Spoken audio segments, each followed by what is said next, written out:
Cerita anak Pak Tigamal dalam kisah Capung yang Usil. Waktu pagi menjelang siang, matahari bersinar terang. Cahaya hangatnya membuat alam nampak terang benderang, indah mempesona. Kebun bunga di pinggir hutan terlihat cerah ceria. Bunga-bunga aneka warna nampak semakin mempesona terkena terpaan sinar matahari. Hembusan angin yang datang sepoi-sepoi membuat bunga-bunga itu bergerak seperti menari berirama. Di kebun bunga di pinggir hutan itu terlihat capung merah yang terbang seperti sedang menari-nari di atas kuntum-kuntum bunga. Sejenak kemudian, capung merah menatap ke atas lalu bergumam sendiri. Waktu yang tepat bagiku untuk mengunjungi dan menghibur sahabat-sahabatku. Selesai bergumam, capung merah segera terbang menuju hutan. Sahabat-sahabat yang disebut capung merah itu adalah kawanan lebah. Capung merah biasanya menghibur kawanan lebah dengan bernyanyi sambil terbang menari-nari. Itu dilakukan capung merah untuk menghibur sahabat-sahabatnya itu yang lelah setelah bekerja keras mencari nektar sedari pagi. Sebagai imbalannya, kawanan lebah akan memberikan sedikit madu untuk capung merah. Selesai menyanyi dan menari, capung merah melihat harimau yang sedang beristirahat di atas rumput ilalang di depan batang pohon besar. Timbul keisengan capung merah. Katanya, "Kawan-kawan, aku akan menggoda harimau itu. Lihat ya." Kawanan lebah melarang. Meski mereka tahu capung merah memang biasa usil tingkahnya. Salah seekor lebah memperingatkan capung merah. "Jangan lakukan itu, capung merah.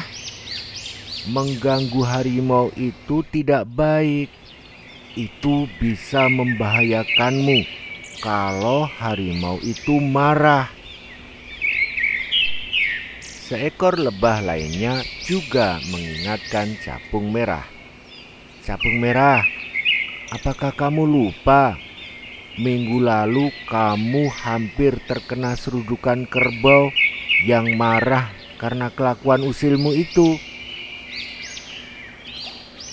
Tapi capung merah tidak peduli dengan peringatan kawan-kawannya itu. Ia lalu terbang mendekati harimau. Capung merah hinggap di hidung harimau. Harimau terlihat jengkel.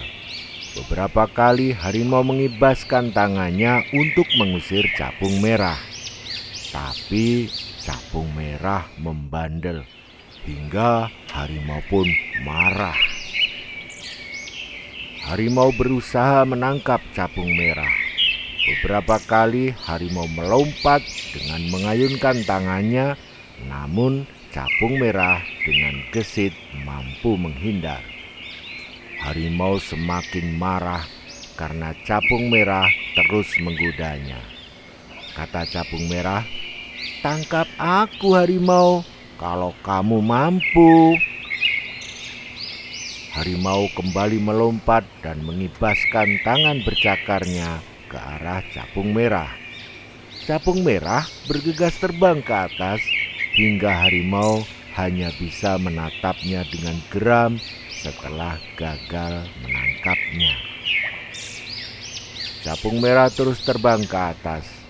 Tanpa ia sadari, ada jaring laba-laba yang membentang di antara dua cabang pohon yang tumbuh berdekatan.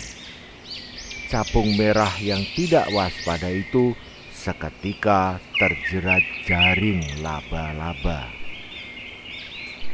Capung Merah kaget dan panik. Ia meronta-ronta, berusaha melepaskan diri dari jeratan jaring laba-laba. Tapi semakin ia meronta, semakin membuatnya tidak berdaya setelah sayap dan ekornya menempel kuat-kuat pada jaring laba-laba. Capung Merah semakin ketakutan ketika melihat laba-laba bergerak perlahan-lahan ke arahnya. Wajah laba-laba itu terlihat mengerikan, seperti tidak sabar ingin secepatnya memangsa Capung Merah. Capung Merah yang tidak berdaya akhirnya hanya bisa berteriak-teriak meminta tolong. "Tolong! Tolong!" Teriakan Capung Merah didengar kawanan lebah. Mereka segera melesat terbang mendekati Capung Merah. Kawanan lebah seperti berbagi tugas. Beberapa ekor lebah menghadang gerakan laba-laba, sementara beberapa ekor lebah lainnya memotong dan memutuskan jaring laba-laba dengan sengat dan gigi-gigi mereka. Capung Merah akhirnya bisa terlepas dari jaring laba-laba. Capung Merah mengucapkan terima kasih kepada kawanan lebah yang telah menolongnya. Ia berjanji untuk tidak mengulangi perbuatan usilnya kepada hewan-hewan lainnya. Lebih baik baginya untuk berbuat baik, seperti menghibur kawan-kawannya itu dengan tarian dan nyanyiannya seperti yang biasa ia lakukan selama itu. Pesan Pak Dilgamal: berbuat baik itu lebih baik dibandingkan melakukan tindakan yang membuat orang lain tersinggung atau marah, yang membuat hidupmu tidak merasa nyaman kemudian.